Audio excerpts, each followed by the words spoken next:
1 João 5,14. Diz assim a palavra do Senhor: E esta é a confiança que temos para com Ele, que se pedirmos alguma coisa segundo a sua vontade, Ele nos ouve. E se sabemos que Ele nos ouve quanto ao que lhe pedimos, estamos certos de que obtemos os pedidos que lhe temos feito. Se alguém vir o seu irmão cometer pecado, não para a morte, pedirá e Deus lhe dará vida aos que não pecam para a morte. Há pecado para a morte, e por este não digo que rogue.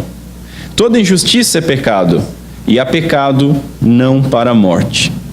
Até aqui. Vamos orar mais uma vez. Curva a sua cabeça.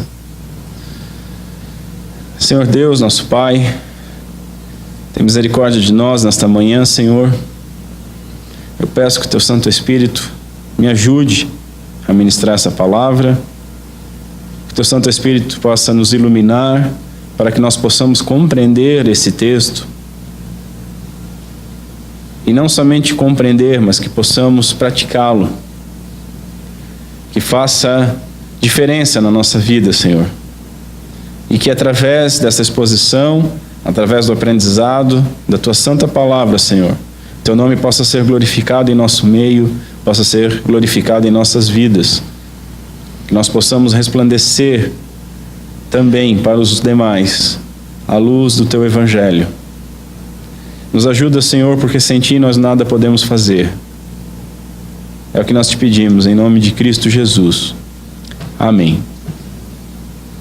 Senhores, na mensagem que precedeu esse texto, os versos 11 ao 13, nós vimos que aqueles que creem em Jesus Cristo, eles recebem a vida. Por isso eles possuem a vida eterna, porque eles possuem a Cristo. Eles recebem a Cristo, que é a vida. Tendo a Cristo, eles têm a vida. Não tendo Cristo, obviamente, logicamente, não tem vida. Esse é o testemunho de Deus através da água, do sangue e do seu Espírito. Foi falado que essa água e sangue representam o batismo de Cristo Jesus, onde é provado às testemunhas, e esse testemunho chegou até nós, de que Cristo, homem, Jesus, homem, é Cristo Deus, 100% homem, 100% Deus. Suas duas naturezas estiveram sempre juntas e são inseparáveis. Da mesma forma, o sangue, até o momento da sua crucificação, e quando ele está na cruz do Calvário, o Cristo de Deus, como diziam os gnósticos, a qual João está combatendo, ele não sai do Jesus homem, mas permanece. E todos os eventos que ocorreram, as trevas, terremoto, mortos se levantando, o véu do templo sendo rasgado, corroboraram para que o homem pudesse ver, como testemunhou aquele guarda, realmente este é o Filho de Deus. Esse é o motivo da carta. Não para que nós possamos vir a descobrir algo, mas para que nós tenhamos certeza, como diz o verso 13, certeza de que ao crermos em Cristo, nós temos a vida eterna. Mesmo porque somente a vida de Cristo, nos regenerando, através da ação sobrenatural do Espírito Santo de Deus, é que nos permite crer, nos concedendo o dom da fé. Hoje nós veremos mais uma parte desta confiança. Aquele que crê em Cristo, ele é filho de Deus. E desta maneira, este pede ao Pai em nome do Filho e recebe aquilo que pediu. Por quê? Porque vai pedir conforme a sua vontade, conforme a vontade de Deus. Então, em primeiro lugar, vejamos a condição para sermos atendidos, que é o verso 14. E esta é a confiança que temos para com Ele, que se pedirmos alguma coisa segundo a sua vontade, Ele nos ouve. Eu quero fazer uma pequena recapitulação. Lá no capítulo 3, eu queria que os irmãos observassem o seguinte: a partir do verso 21, no capítulo 3, nós encontramos um desenvolvimento. Prestem atenção. O verso 21 diz o seguinte: quando o coração não nos acusa Isso não significa que nós sejamos perfeitos, não é nada disso. Mas quando somos cônscios dos nossos pecados, quando somos cônscios do nosso imerecimento diante de Deus, nós não merecíamos nada, nós não temos crédito nenhum. Quando nós estamos quebrantados, quando estamos arrependidos e quando confessamos os nossos pecados, assim o nosso coração não nos acusa. Assim, nós chegamos ao verso 22 que diz: aquilo que pedimos dele recebemos, não como um mérito por guardar os seus mandamentos. Veja bem, não há uma troca. Não, você guardou os mandamentos, Deus te atende. Você não guardou, Ele não te atende. Nós não conseguimos guardar perfeitamente nenhum mandamento. Se fosse desta maneira, primeira coisa, não receberíamos nada por graça. Não haveria nenhum débito para com Deus, Ele estaria em débito conosco. Isso é algo antibíblico. Totalmente antibíblico. Em segundo lugar, nós nem ao menos conseguimos obedecer, de tal maneira que nós não receberíamos nada. Então não é como um mérito por guardarmos os seus mandamentos, mas porque nós pedimos conforme os mandamentos de Deus, conforme a vontade de Deus, e não conforme a nossa. Nós pedimos aquilo que glorifica a Deus e que vai abençoar os irmãos.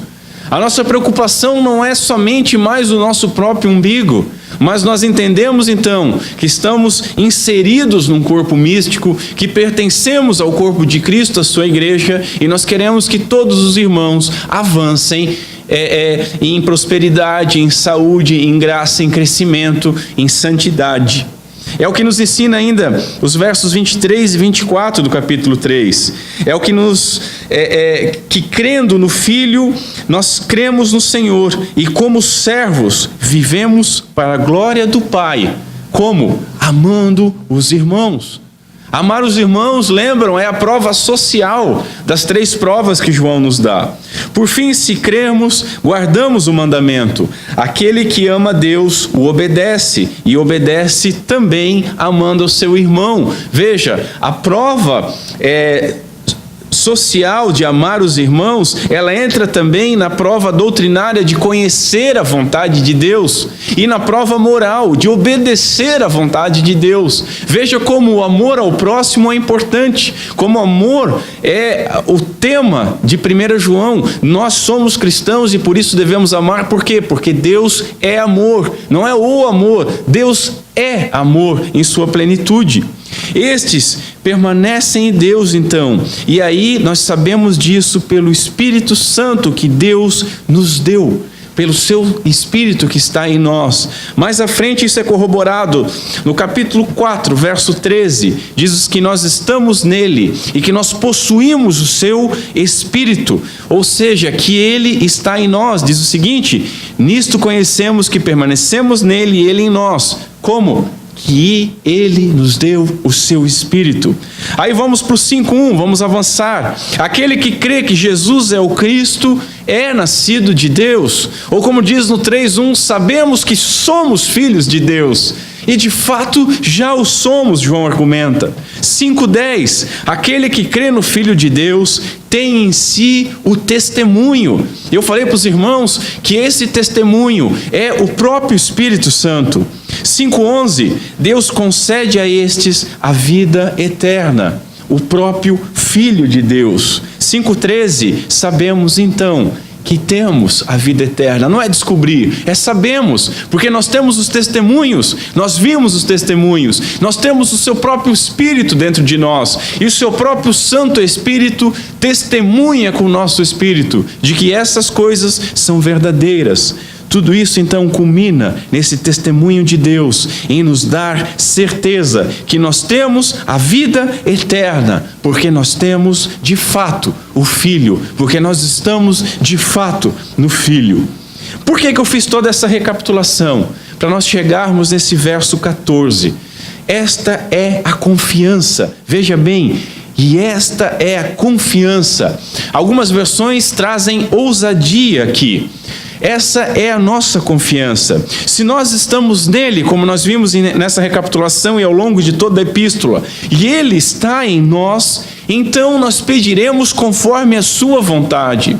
Se nós estamos nele de fato, se ele é de fato nosso Senhor, se ele de fato nos deu vida, se ele de fato é a vida, e se essa vida e se esse Senhor está em nós, nós como servos não temos mais as nossas vontades, nós temos a vontade dele, pedimos conforme a sua vontade. Pediremos então em nome de Jesus Cristo.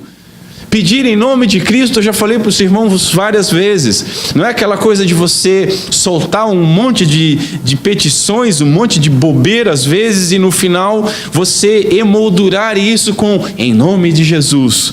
Como se colocar em nome de Jesus no final de uma oração, meio que santificasse toda a oração, ou meio que fosse um carimbo de que tudo aquilo que você falou, você vai receber. Não, orar em nome de Cristo Jesus é orar como se você soubesse, e você pela palavra de Deus pode saber o que o Filho pediria. E quando você sabe o que o Filho pediria, e você pede o que ele pediria, em nome de Cristo, você tem confiança, você tem ousadia de que de fato você vai ser atendido. É isso que nos dá essa certeza, é isso que nos dá essa confiança de que, como diz o texto, nós obtemos o que pedimos. Obtemos. É algo profundo. E isso não dá, esse texto não permite que aqueles profetas de pensamento positivo, de confissão positiva, aquela baboseirada toda, modifiquem esse texto para fazer, não, se você confessar com fé a sua cura, você vai obter, porque está aqui. Você vai obter a vontade de Cristo Jesus. Quando você confessar a vontade de Cristo Jesus como sendo a tua vontade. Quando você orar ao Pai, como você fosse a boca do próprio Cristo falando. Quando a palavra de Deus estiver tão entranhada no seu ser, que você vai falar e pedir conforme a vontade de Deus. Senhores, que nós sejamos como John Bunyan era. O testemunho de Spurgeon sobre ele, que se cortasse-lhe fizesse um corte nele, ele não sangraria, mas sairia a escritura dentro de si. Quando nós estivermos com escritura dentro de nós de verdade, quando o nosso coração estiver ardendo pelas escrituras, nós saberemos qual é a vontade de Deus. Às vezes a gente vê as pessoas, eu gostaria de saber a vontade de Deus para a minha vida. Gostaria de apresentar a você a Bíblia, mas não é específica, eu não sei qual sofá eu compro. Meu querido, se o dilema da sua vida é se você casa ou compra uma bicicleta, eu gostaria de falar para você, cresça, amadureça. Nós encontramos aqui o padrão sobre todas as coisas, até mesmo sobre um sofá. Será que você precisa de um sofá nesse momento? Será que ele é necessário? Será que é necessário se endividar e tudo mais? A palavra de Deus nos dá a resposta para todas as coisas, a partir do momento que nós formos a ela com um espírito humilde, e não querendo fazer dela uma caixinha de promessa ou um horóscopo gospel. Deixe-me voltar para o texto.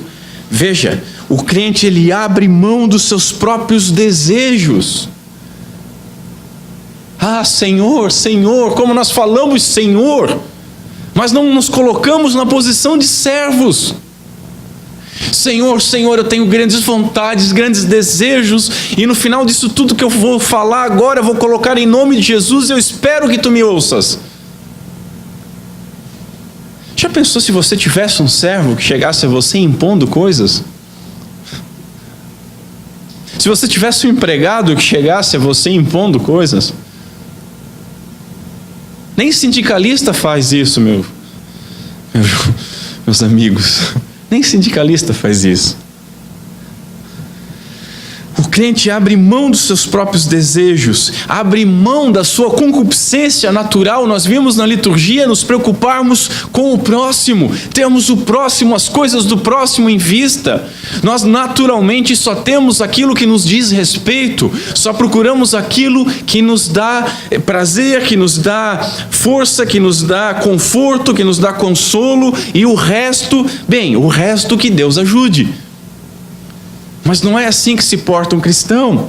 abrir mão dos próprios desejos, da concupiscência natural, dos instintos que são naturalmente egoístas e pecaminosos, e pedir então, conforme a vontade que é boa, que é perfeita e que é agradável daquele que é totalmente santo.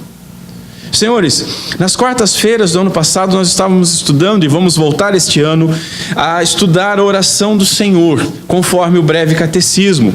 E nós temos aprendido que muitos fazem um uso totalmente errôneo da oração. Muito pouco é orado nas igrejas hoje. Muitos cristãos oram deveras pouco. E desse pouco, muito pouco de fato é oração.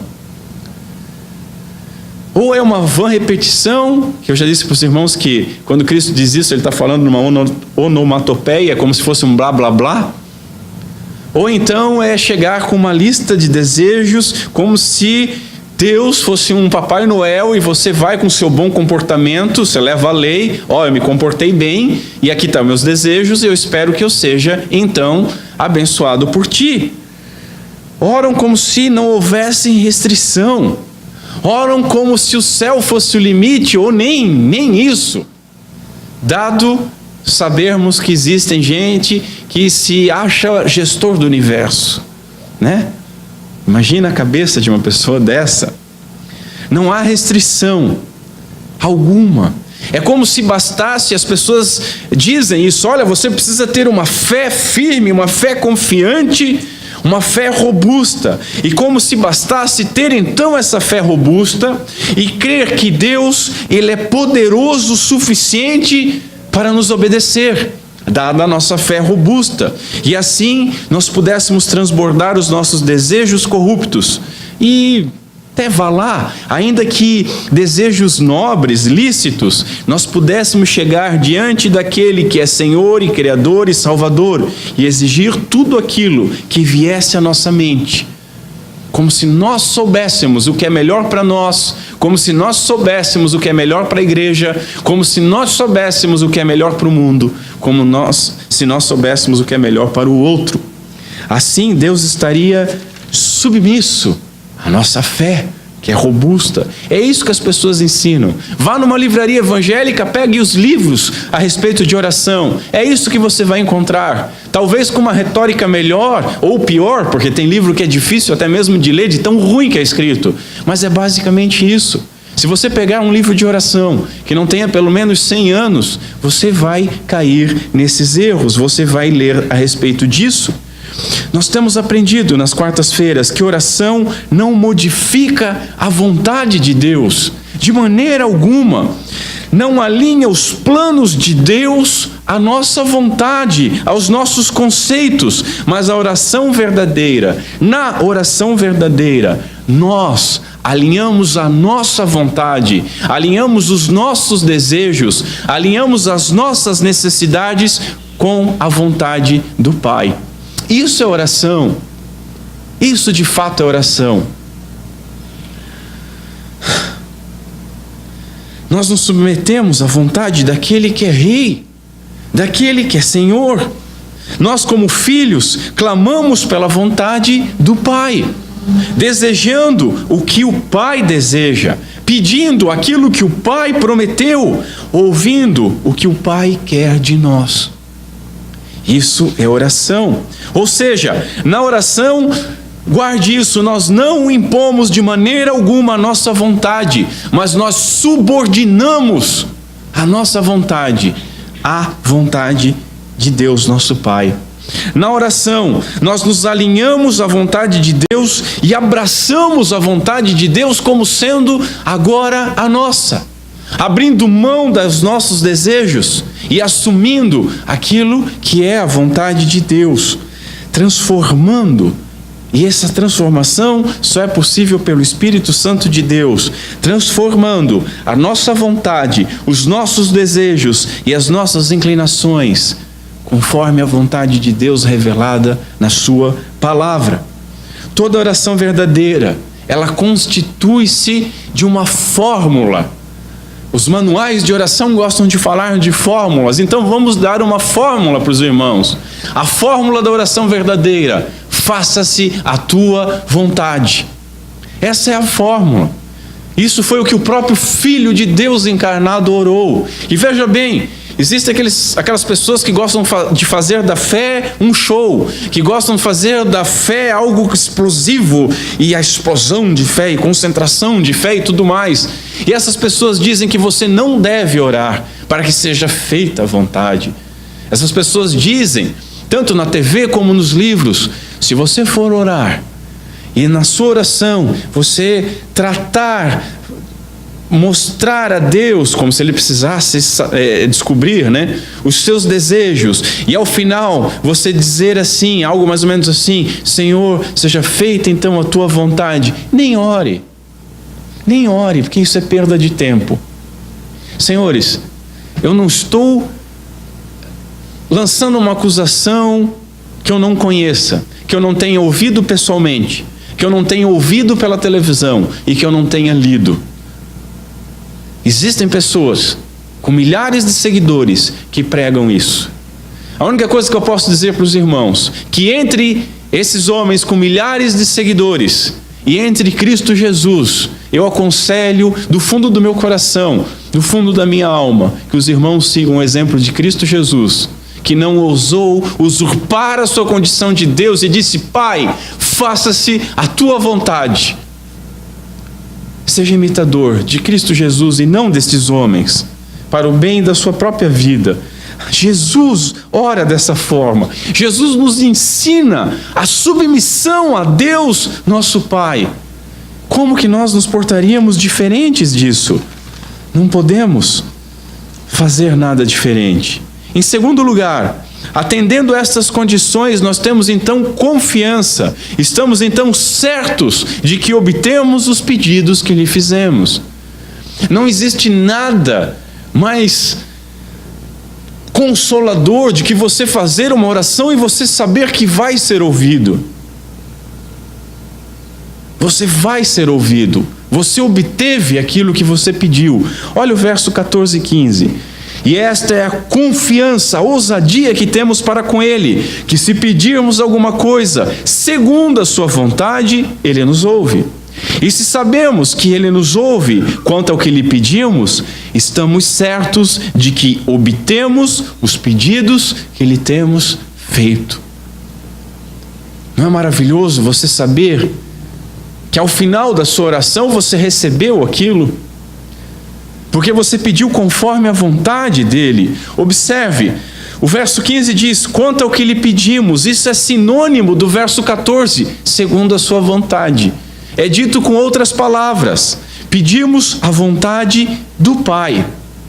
Veja o seguinte, meus amados irmãos: o crente que está em comunhão com Deus, ele não pedirá nada, absolutamente nada, que seja contrário à palavra de Deus, nos ensina o bispo Riley. Ímpios podem pedir outras coisas, mas o cristão verdadeiro, ele tem que conhecer suficientemente a palavra de Deus para não pedir nada que seja contrário. E se ele não pedir nada que seja contrário, ele já está num caminho de obter o que ele vai pedir. Pedindo desta forma, nós recebemos essa promessa gloriosa: Ele nos ouve. E obtemos os pedidos. Obtemos os pedidos. Veja, observe os tempos verbais. Temos confiança para com Ele. Verso 14. Obtemos, ou seja, temos. Vamos ter, de fato, o que nós pedimos. O verso 15. João não está usando teremos. Ele não usa isso, mas ele usa o presente do verbo ter. Temos, obtemos. Nós sabemos, nós pedimos e nós obtemos. A promessa não diz que iremos receber, mas que já recebemos aquilo que pedimos, quando pedimos, de acordo com a sua vontade. Isso é glorioso. E é uma promessa do próprio Deus. Agora veja, é muito fácil você isolar um verso, como muitas pessoas fazem, e dizer: olha, é a promessa de Deus, faça isso. Coisas maiores farão em meu nome. Então você pode, o céu é o limite. Calma, filho. Puxa o freio de mão. É uma promessa de Deus que quando pedimos conforme a sua vontade, nós já recebemos. Agora veja o seguinte: se a vontade é dele, ele nos ouve e nos atende no seu tempo. Não é no nosso tempo. A oração não se faz num guichê de McDonald's, onde os atendentes têm 15 minutos para fazer o seu lanche. Deus não tem um tempo para cumprir aquilo que Ele prometeu. Ele tem o seu tempo. A Bíblia usa uma expressão maravilhosa: na plenitude do tempo. O que significa isso? É no tempo que Deus determinou, conforme o beneplácito da sua vontade. No tempo de Deus, as coisas que Deus prometeu se cumprirão, se realizarão. Percebem isso? Percebem a ligação entre obtemos e ser no tempo do Senhor? Significa que nós não vamos ter essas coisas ou não vamos ver essas coisas de imediato, mas que nós as temos como certo, como certeza. E isso deveria nos bastar. Possuir imediatamente algo que irá se cumprir no tempo de Deus. Você ora conforme a vontade de Deus, você obtém, você possui aquilo imediatamente, mas aquilo ocorrerá conforme o tempo de Deus. Muita filosofia para domingo de manhã, Alberto. Pois bem, vejamos Romanos, capítulo 8, verso 30. Todo aquele cinturão do Evangelho, das doutrinas da graça. Aqueles que foram predestinados, foram chamados, foram justificados. E foram o que também? Glorificados.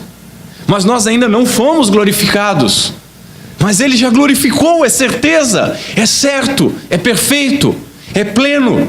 Todos aqueles que foram chamados porque foram predestinados, de tal modo que eles são glorificados, ainda que não o sejam de fato. É a mesma coisa quando nós pedimos pela vontade de Deus. Nós sabemos que obtemos, que aquilo é verdadeiro e irá se cumprir, conforme a sua vontade no seu tempo. Mas nós já temos essa certeza já. Plummer, um comentarista, ele nos ensina que os resultados da concessão são imediatos. Eles são percebidos no futuro. A concessão é imediata, mas muitas vezes esses resultados são concedidos no futuro. Você ora pela salvação do seu querido. Você ora conforme a palavra de Deus. Deus já tem o dia para chamá-lo. Você não precisa ver. Você ora para que o nome de Deus seja glorificado na sua vida.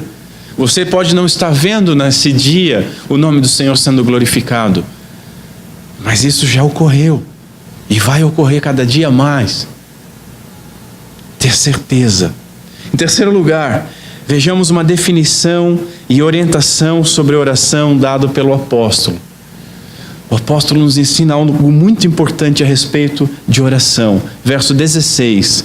Se alguém vir o seu irmão cometer pecado, não para a morte, pedirá, e Deus lhe dará a vida aos que não pecam para a morte. Há pecado para a morte, e por esse não digo que rogue. Eu sempre tenho dito para os irmãos que João não consegue escrever um parágrafo sem ter um texto problemático para a gente queimar alguns neurônios para conseguir entender. Vamos iniciar aqui pela dificuldade, então. O que é pecado para a morte? O que significa pecado para a morte? Primeira coisa que tem que ficar muito clara no entendimento dos irmãos: João não está falando da possibilidade de um crente verdadeiro cair da graça e perder a sua salvação. De maneira alguma. De maneira alguma. Ninguém vai defender isso nesse texto. Ninguém pode defender isso nesse texto. Pelo menos não sem corromper o texto e o entendimento do texto. Dito isso, um grande estudioso do grego diz que é impossível determinar o significado exato da expressão pecado para a morte. E eu lutei um pouquinho com isso. Eu estudei, li bastante, estudei grandes explanações sobre o tema de diversos comentaristas, de diversos estudiosos do grego. E as 4 principais explicações, eu vou resumir para os irmãos rapidinho. Primeira, o pecado para a morte trata-se de um pecado específico, algo particularmente hediondo. Pode-se observar também que haviam pecados no Antigo Testamento desta maneira, aos quais não se faziam ofertas ou sacrifícios para remissão. Quer ver? Os irmãos não precisam abrir, mas Números, capítulo 15. Em Números 15, a partir do verso 22, Moisés começa a escrever a respeito dos sacrifícios pelos pecados feitos por ignorância. Então está sendo dito e ensinado os sacrifícios que deveriam ser feitos, as ações que deveriam ser feitas para determinados pecados. Mas quando ele chega no verso 30, ele diz o seguinte, e tem a expressão, mas a pessoa que fizer alguma coisa atrevidamente, quer seja dos naturais, quer dos estrangeiros, injuria ao Senhor, tal pessoa será eliminada do meio do seu povo, pois desprezou a palavra do Senhor e violou o seu mandamento. Será eliminada esta pessoa e a sua iniquidade será sobre ela. Então veja o seguinte, numa listagem de ações que deveriam ser feitas, de sacrifícios para se conter a ira de Deus a respeito de determinados pecados, no Antigo Testamento, havia alguns pecados que basicamente estava dito isso, por esses eu não digo que ore, nem faça sacrifício. Quem cometeu esse tipo de pecado vai carregar o seu pecado. Isso é uma coisa que nós devemos ter em mente. Mas é muito simplista aplicar isso imediatamente para esse texto. A origem daquela doutrina de pecados capitais ou pecados mortais do catolicismo romano encontra forte raiz nesse texto. Então haveriam os pecados capitais, aqueles que são para a morte, e os pecados veniais, aqueles que são dignos de perdão, aqueles que são desculpáveis.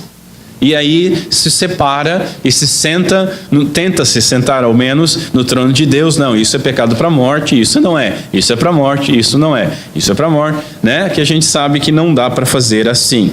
A força do argumento é que o termo pecado ali, ele está no singular. Mas essa ideia de pecado capital e pecado venial é um conceito tardio. É algo que foi criado depois. Forçar a intenção de João para algo posterior ao que ele queria escrever para os irmãos da época, é o que nós chamamos de anacronismo, alguma coisa fora do tempo. Como um exemplo de anacronismo na Bíblia, o livro da vida. Não existiam livros, existiam pergaminhos, existiam papiros, os livros eram enrolos, não existia o nosso conceito de livro. E quando você pensa no livro da vida, como um livro encadernado, capa dura, bonitinho, você está fazendo um anacronismo. Outra coisa que vai contra essa interpretação, qual seria esse pecado? Já que ele está no singular, qual seria esse pecado capital? Não é dito, não é dado uma pista, nós não temos como definir. Uma segunda interpretação, poderia tratar-se de um pecado de apostasia. Quem defende isso é forte. Augustus Nicodemos, Kistemacher e o próprio Calvino. Mas vamos ver, o que seria essa apostasia? Apostasia seria uma negação de Cristo e da fé, um repúdio daquele que uma vez foi cristão. Só que aí nós encontramos um problema, e o início do problema reside no conceito de apostasia. Um apóstata, ele não perde a salvação, ele nunca foi salvo, essa é a grande verdade. Um apóstata é um impostor, um apóstata é o joio que nasceu no meio do trigo. Um apóstata poderia ser descrito como João escreve lá no capítulo 2, verso 19. O que João aplica para os falsos mestres. Saíram do nosso meio, porque não eram dos nossos, porque se fossem dos nossos, perseverariam. Mas por não serem dos nossos, e para ficar patente isso, eles saíram do nosso meio. A força do argumento é que João ele não repete o termo irmão para essas pessoas, tá? Mas será que há a necessidade do termo para definir que aquele que peca para a morte é ou não é irmão? Observe o verso 16. Se alguém vir a seu irmão cometer pecado, não para a morte, pedirá e Deus lhe dará vida, aos que não pecam para a morte. Há pecado para a morte, e por esse digo que não rogue. O pecado para a morte não está precedido de irmão.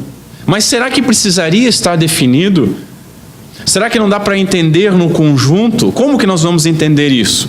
Há uma mínima possibilidade de que João está falando também de um irmão ou de um crente? Isso já derruba essa interpretação. Isso derruba cria um problema. Não vou dizer que derruba a interpretação, mas cria um problema. Mesmo porque um crente verdadeiro, segundo o próprio João, no capítulo 3, verso 9, todo aquele que é nascido de Deus não vive na prática do pecado, não vive praticando o pecado, não pode persistir pecando. A terceira interpretação, essa quem defende Hernandes Dias Lopes, o mais famoso, trata-se da blasfêmia contra o Espírito Santo ou o pecado contra o Espírito Santo. Seria uma rejeição deliberada e consciente da verdade e uma atribuição da obra de Deus para Satanás. Mas se nós entendermos que aqui está falando também de irmão, como que nós podemos chamar de alguém que blasfema do nome do Senhor, que blasfema do Espírito Santo, chamar essa pessoa de irmão? Há essa dificuldade. Ainda uma quarta interpretação. John Stott ele elabora ela de uma maneira muito interessante. Ele chama atenção para um fato que nenhum comentarista chamou atenção, de que quem não comete pecado para a morte recebe vida. Isso é muito interessante.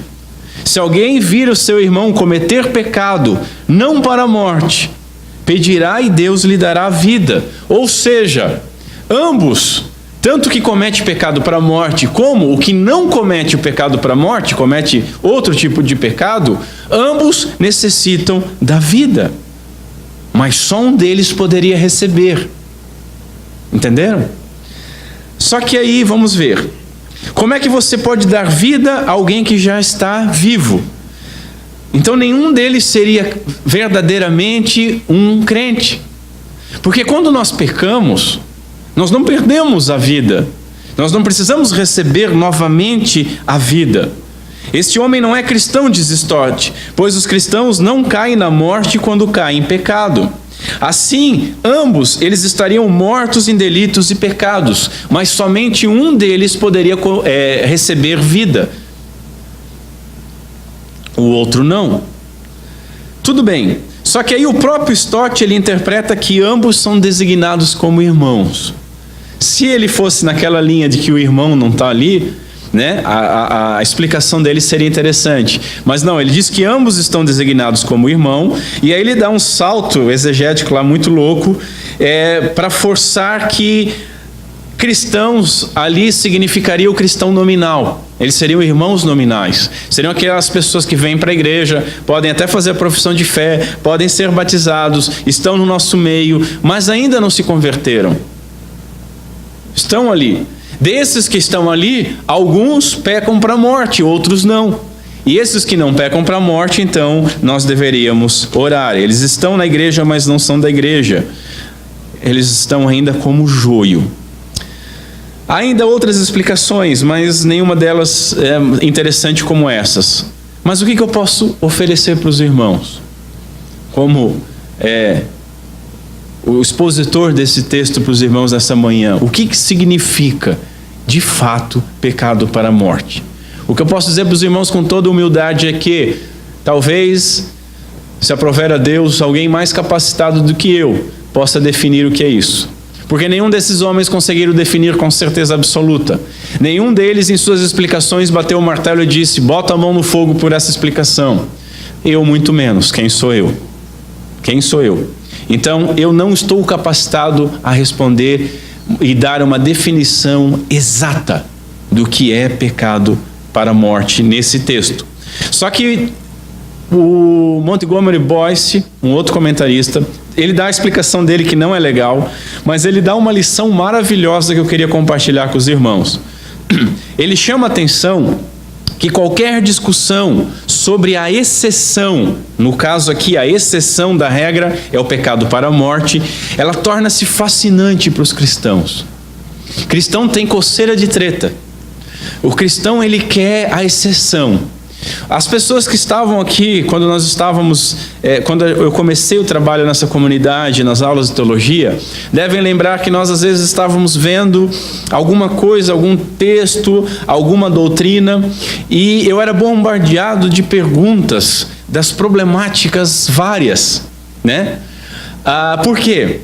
Porque dá uma coceira de saber e parece que a gente não se satisfaz de entrar, como num jantar tem a entrada, né? Depois tem o prato principal, aí depois a sobremesa. A gente já quer a sobremesa de cara, a gente quer a doçura de cara, a gente quer o extravagante de cara. Nós vamos para a exceção de maneira muito rápida. Quer ver um exemplo?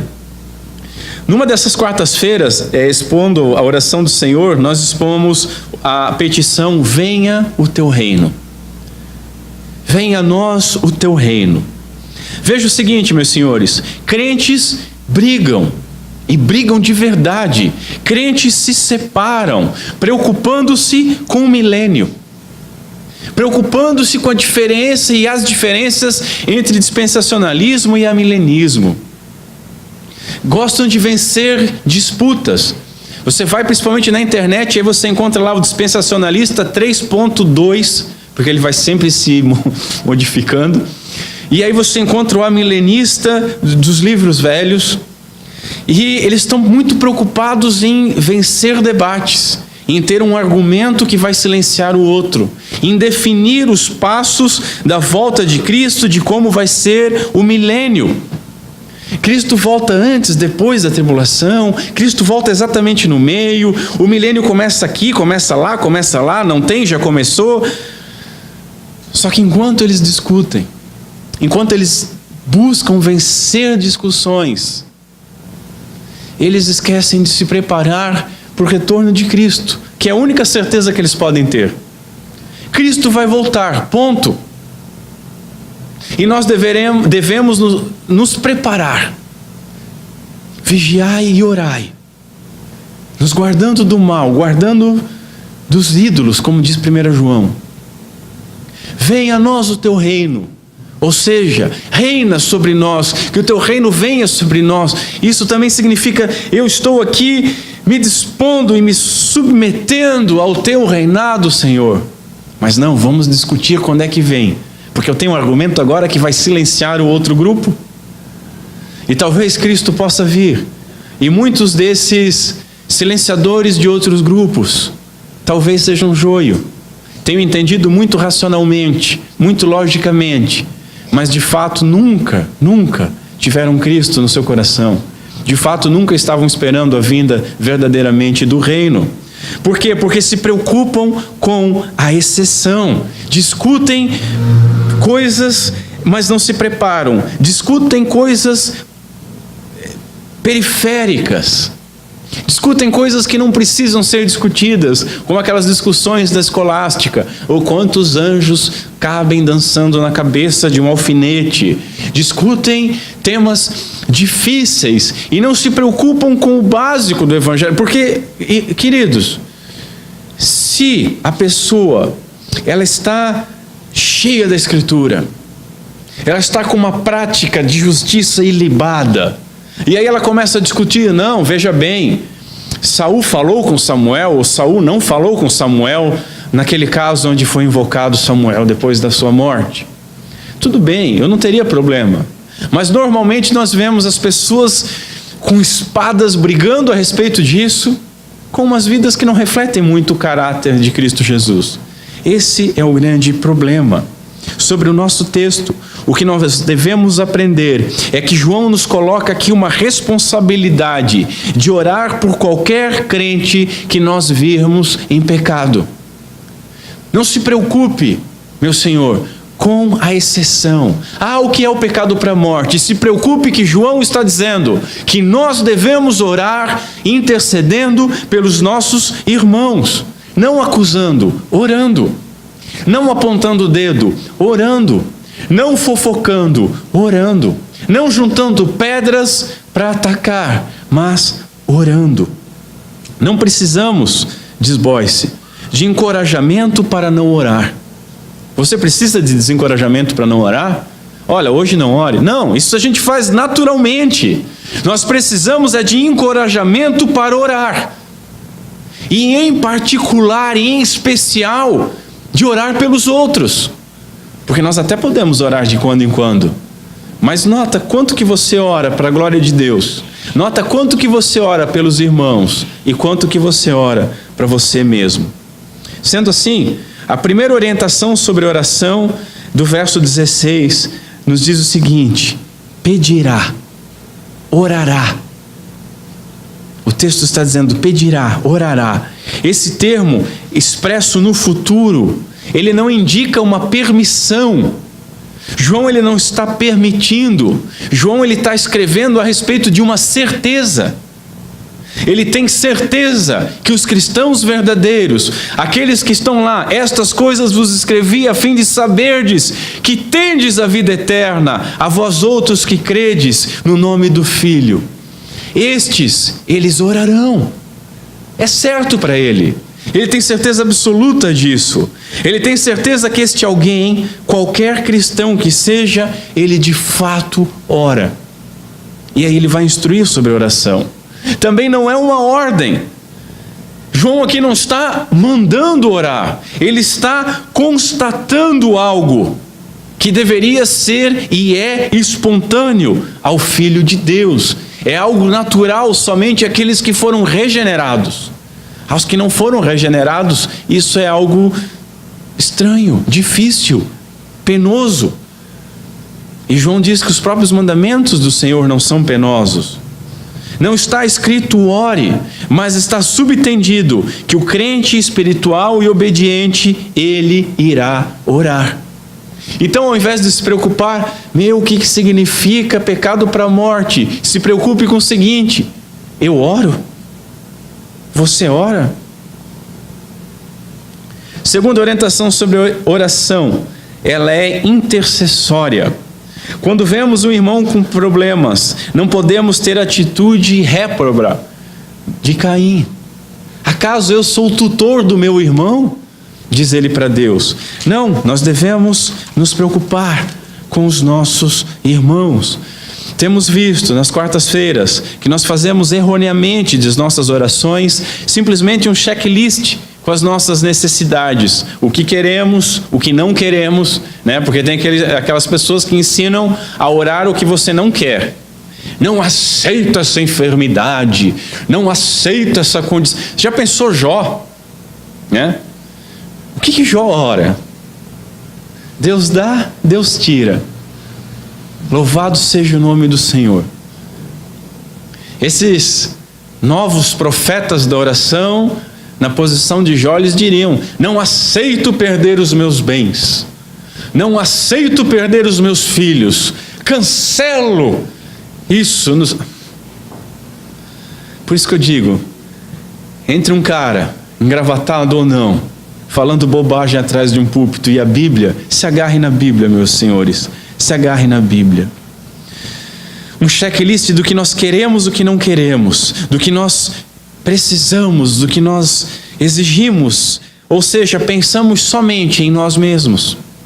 Pensamos somente em nós mesmos. Olhando para os testes de João, essa é uma atitude que desafina com o teste doutrinário do que a palavra de Deus exige, do moral, da nossa obediência para a palavra de Deus e do social, do nosso amor para com o próximo. A própria estrutura do Pai Nosso é um modelo onde mais de 50% da oração e das petições são de adoração a Deus. Tem uma petição para a pessoa: o pão nosso de cada dia, dai-nos continuamente. E onde a própria introdução, ela nos remete a orar pelos outros. Você não ora, e não foi instruído por Cristo Jesus a orar, meu Pai, mas Pai Nosso. Pai Nosso já está ensinando algo para nós. Está ensinando que nós não estamos sozinhos. Está ensinando que nós estamos num corpo cuja cabeça é Cristo Jesus. Está associando a nossa oração com a dependência, a intercessão e a mediação de Cristo Jesus. Pois só pode chamar a Deus de Pai aquele que tem Cristo Jesus como Filho de Deus, como a vida, como a sua própria vida. Então João nos orienta sobre oração e associa a resposta de oração ao fato de sermos filhos e pedirmos a sua vontade, intercedendo pelos outros. Portanto, senhores, o verso 16 não trata de simples petição, mas de intercessão. O cristão ele deve zelar amorosamente pelos irmãos, seja materialmente, conforme nós vemos lá no 3,16, nisto conhecemos o amor, que Cristo deu a vida por nós e devemos dar a nossa vida pelos nossos irmãos. Muito bom, né? Eu lembro quando eu expus isso aqui. Até aqui é muito tranquilo. Não, Senhor, tu deste a vida por nós, nós damos a vida pelos nossos irmãos. No campo das ideias, um subjetivo bacana, mas vamos para o 17. Ora, aquele que possuir recursos deste mundo e vir o seu irmão padecer necessidade e fechar-lhe o seu coração, como pode permanecer nele o amor de Deus? Continua, filhinhos, não amemos de palavra nem de língua, mas de fato e de verdade. Ou seja, o cristão ele deve zelar amorosamente pelos irmãos. No primeiro lugar, de forma material, não só no subjetivo. É material, você vai lá e ajuda. Você vai lá e chama para almoçar. Você vai lá e paga uma conta. Você vai lá e divide o que tem. Você vai lá e ajuda a erguer um muro, a capinar o terreno do cara. Você vai lá e está junto com ele. Segura a mão dele quando ele está doente. Segura a mão dele quando ele está em luto. Você está presente. Mas não somente isso. Seja como aqui no caso, espiritualmente. Assim, quando observarmos que um irmão ou irmã ela está cometendo um pecado, nós devemos orar a Deus pela remissão deste pecado. E aí eu pergunto para os irmãos, quando você vê o seu irmão cometendo um pecado, você intercede por ele? Quando você vê o seu irmão errando, você dobra o seu joelho e você diz, Senhor, tem misericórdia do meu irmão. Senhor, não impute esse pecado a ele. Que o teu Santo Espírito possa levá-lo ao arrependimento. Senhor, me ajuda a abordá-lo. Senhor, ajuda a liderança da igreja a abordá-lo. Senhor, que nós não percamos ele. Ou será que nós simplesmente apontamos, condenamos, fofocamos, falamos mal, falamos pelas costas, viramos as costas, nos afastamos porque nós somos tão santos que não devemos andar com determinado tipo de pessoa? Quando o irmão tropeça, naturalmente, e você já deve ter passado por isso, porque eu já passei por isso. Quando um irmão tropeça, quando nós tropeçamos naturalmente, nós nos afastamos de Deus e nos afastamos dos outros irmãos. Isso é natural, isso vem lá do Éden. Assim que Adão e Eva pecaram, já foram se vestir com justiça própria, com as folhas de figueira. Assim que Adão e Eva pecaram, ao ouvir que Deus vinha em sua direção, fugiram para o meio do mato. Isso é natural nosso. É natural. Nós nos escondemos nos arbustos como Adão e iniciamos aquele processo maldito de justiça própria. Mas nós não podemos abandonar os nossos irmãos quando eles pecam. Eles vão se afastar.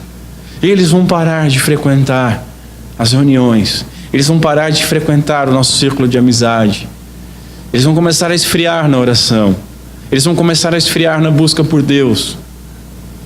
O que somos nós se não estendermos a mão? O que somos nós se não dobrarmos os nossos joelhos e pedirmos por eles? Veja, se estamos unidos num corpo, não tem nenhuma parte desse corpo que está fora do corpo orbitando, ou que nós podemos deixar fora. Nenhum irmão nosso é um piercing. Todos os nossos irmãos estão dentro do corpo, foram salvos pela mesma medida de graça que nós. A graça que nos perdoa é a mesma que vai perdoá-lo. O sangue de Cristo perdoa todos os pecados. Não devemos abandoná-lo. E nisso nós temos falhado como igreja. Não só a nossa comunidade, a igreja em si tem falhado no seu papel de igreja, de corpo de Cristo. Basta o irmão pecar e nós já o condenamos, abandonamos, apontamos, fofocamos e julgamos. Eu já imaginava. Ele tem bem cara de quem ia fazer esse tipo de coisa. Isso aí eu suspeitava. Ou então aquela conversinha de corredor, né? Eu tenho que te falar o que o irmão fez, mas é pra gente orar por ele. E aí vem aquela fofoca toda. Oração que é bom? Nada. Só o prazer de mostrar o que o irmão fez de errado. E eu digo para vocês, meus senhores, talvez seja para tentar desviar a atenção da nossa própria iniquidade. Nada é melhor do que alguém mais pecador do que nós, ou de algum pecado mais aparente que o nosso, para que as pessoas se distraiam olhando essa pessoa, para que as pessoas peguem em pedras para jogar nessa pessoa a qual nós apontamos, e aí não olhem para nós, e aí a nossa hipocrisia continua livre, leve e solta. Mas veja, Deus nos ensina a orar pedindo vida. E mais, o texto nos diz que Ele nos ouve quando oramos pelo outro, conforme a sua vontade. Que texto maravilhoso, é o que corrobora Judas, é o que corrobora Tiago. A oração do justo, a eficácia de orar pelo irmão, de cobrir multidão de pecados. Portanto, a nossa atitude não deve ser de condenação para com aqueles que caem, mas deve ser de amor, amando aquele que caiu como a nós mesmos, fazendo para aquele que caiu aquilo que nós gostaríamos que fosse nos feito, tendo a sua vida como se fosse a nossa, nos preocupando com as suas coisas como se fossem nossas, tendo misericórdia. Bem-aventurados os misericordiosos.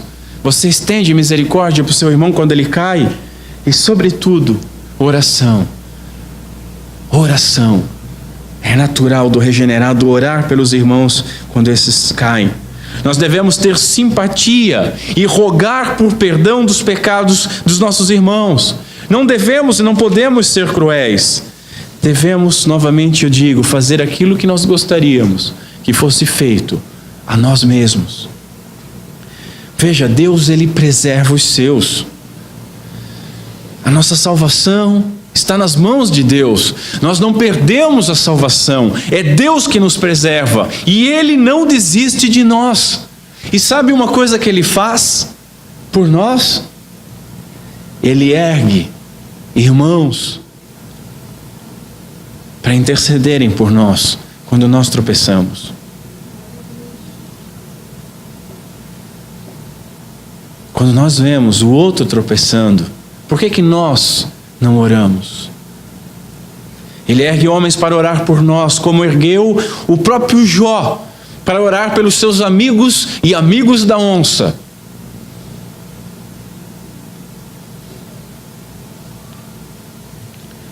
Segundo verso 9 do capítulo 1. Quando um crente pecar e confessar o seu pecado, Deus perdoa. É outra certeza que nós temos. Veja como está escrito: há pecado para a morte, por esse não digo que rogue.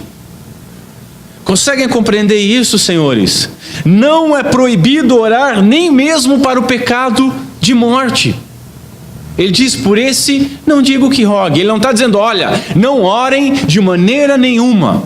Ele não está dando uma instrução peremptória a respeito do pecado para a morte. Ele não está ordenando isso. Ele está simplesmente dizendo, olha, pecado para a morte não vai ser perdoado. Então não perde o seu tempo. Mas ele não proíbe. E nós que não oramos por nada? Não oramos pelos outros. Não oramos pelos demais. Ou você intercede pelos irmãos. Quarto e último lugar. Vejamos um lembrete, já que estamos falando sobre pecado, e João está falando sobre pecado, e João maravilhosamente não deixa esse assunto passar em branco. No verso 17, nós lemos o seguinte: toda injustiça é pecado, e há pecado não para a morte. No capítulo 3, verso 4, diz assim: todo aquele que pratica o pecado também transgride a lei, porque o pecado é a transgressão da lei, o pecado é a iniquidade. Entendam o seguinte, meus senhores: todo pecado é sempre uma afronta a Deus e a sua lei. Não existe o pecado permitido. Pecadinho e pecadão até existem na condição da condenação que este pecado traz. Mas ambos são pecados, ambos são iniquidades, ambos afrontam os nossos irmãos, ambos afrontam a lei de Deus, ambos afrontam aquele que enviou a sua lei, o Senhor da lei. Todo pecado é definido como iniquidade, e esse é o caráter da ofensa à lei. Iniquidade, injustiça, é a definição de pecado. Todos nós pecamos, infelizmente, mas nem por isso negamos a nossa filiação. O texto lá no capítulo 1 é maravilhoso. Se dissermos que não temos pecado nenhum, a nós mesmos nos enganamos e a verdade não está em nós. Mas se confessarmos os nossos pecados, Ele é fiel e justo para nos perdoar os pecados e nos purificar de toda injustiça.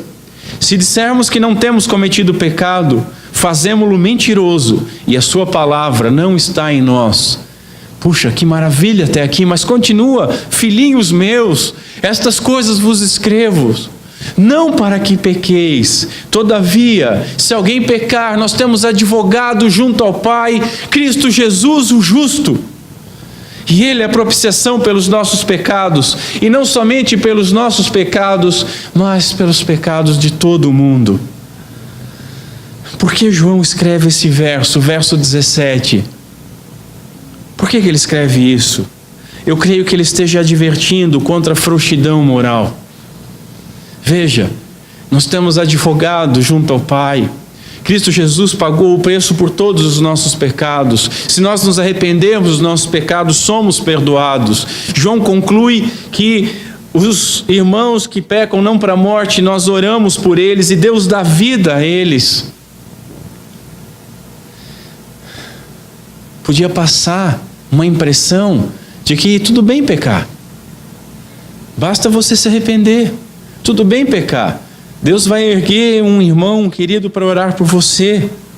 Mas ele está advertindo contra a frouxidão moral, tanto daqueles que acham que existem alguns pecados mais aceitáveis que os outros, quanto daqueles que diminuem a torpeza do pecado, a sua ofensa à santidade de Deus e a sua lei. Veja, definir uma diferença entre pecado para a morte e pecado não para a morte não é diminuir de forma alguma a gravidade de todo e qualquer pecado. Como eu disse, não há pecado capital e venial, há pecado. Na Bíblia nós encontramos o seguinte: há pecado. Na Bíblia nós encontramos o seguinte: a morte é o salário do pecado. E na Bíblia nós encontramos o seguinte: e ela dará à luz um filho, ele porás o nome de Jesus, e ele é a propiciação dos pecados do seu povo. Todos os pecados são perdoáveis àqueles que se arrependem. Mas todo e qualquer pecado é suficiente para condenar ao inferno aquele que permanece na sua prática, aquele que não se arrepende. Não é necessariamente o tamanho ou a gravidade do pecado que condena, mas a atitude daquele que pratica o pecado, se ele permanece no pecado, se ele vive pecando, ou se ele abandona o pecado arrependido e vai a Cristo Jesus. Assim, as aplicações dessa exposição, elas são evidentes. Primeira, ore conforme a vontade de Deus. Não perca tempo. Quer perder tempo se você não orar conforme a vontade de Deus. É diferente do que o pessoal do Show da Fé diz. Que se você orar pela vontade de Deus, você está perdendo tempo. Não, se você não orar a vontade de Deus, aí sim, você está perdendo tempo. Você está jogando palavras ao vento, e talvez palavras que possam até mesmo te condenar. Ore conforme a vontade de Deus. Como? Você pode perguntar. Conhecendo. E como que você vai conhecer? Buscando nas Escrituras. Segundo, tenha confiança de que Ele ouve a sua oração. Terceiro, quando orar, lembre-se que você não está sozinho no mundo. Você ora ao nosso Pai. Então, você deve orar também pelos irmãos, pela igreja. Quarto, quando ver um irmão pecando, você deve adverti-lo. Mas principalmente, você deve orar por ele. Interceda por ele, não o condene. Interceda por ele, não o abandone. Peça para que Deus lhe dê vida e não o mate. Quinto, se não entende tudo, como a gente não consegue entender o que é pecado para a morte, não pare no que você não entende, mas pratique aquilo que você já entende. E eu acho que eu e você entendemos o suficiente para sermos cobrados. A quem muito é dado, muito será cobrado. E nós já entendemos o suficiente para sermos cobrados. Então, devemos praticar aquilo que está claro e evidente. E uma das coisas que estão claras e evidentes é: ore conforme a palavra de Deus. Tenha certeza que Deus ouve. Interceda pelos irmãos. Em sexto e último lugar, lembre-se, Deus perdoa pecados. Deus perdoa qualquer pecado, mas todo pecado é iniquidade. Todo pecado é grave. Nós não podemos descansar, não podemos relativizar, não podemos racionalizar, não podemos diminuir nenhum pecado. Todo pecado é iniquidade. Vamos ficar em pé.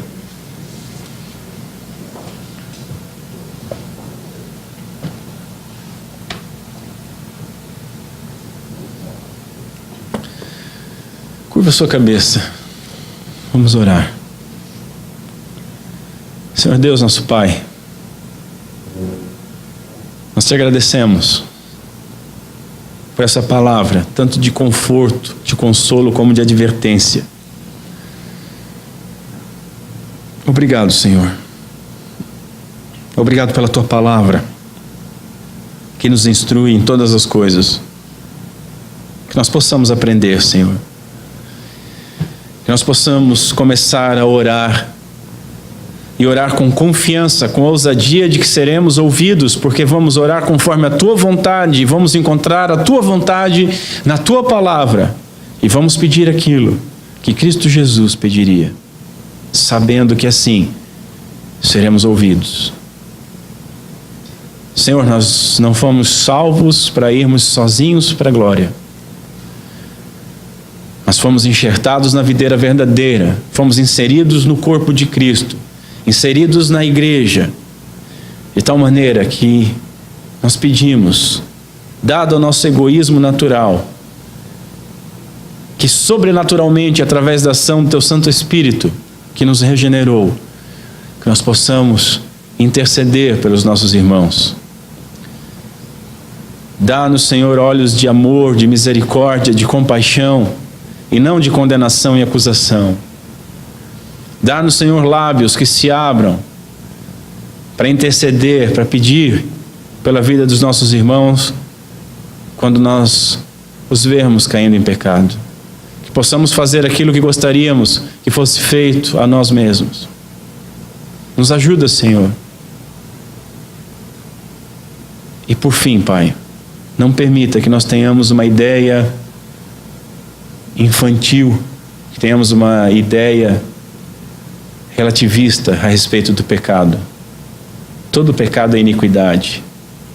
Ainda que exista pecado para a morte, nós não conseguimos compreender exatamente o que isso quer dizer na Tua palavra, mas nós devemos praticar aquilo que entendemos, e entendemos que todo pecado é iniquidade, independente da nomenclatura que ele recebe, que nós possamos nos abster do pecado. Que Teu Santo Espírito possa mudar as inclinações dos nossos corações, e nós termos as nossas afeições na Tua palavra, nos Teus mandamentos, na obediência a eles, na intercessão por aqueles que caem em pecado e no cuidado. Nos ajuda, Senhor. Tem misericórdia de nós. É o que nós te pedimos em nome de Cristo Jesus, para a honra e glória do Teu santo nome. Amém.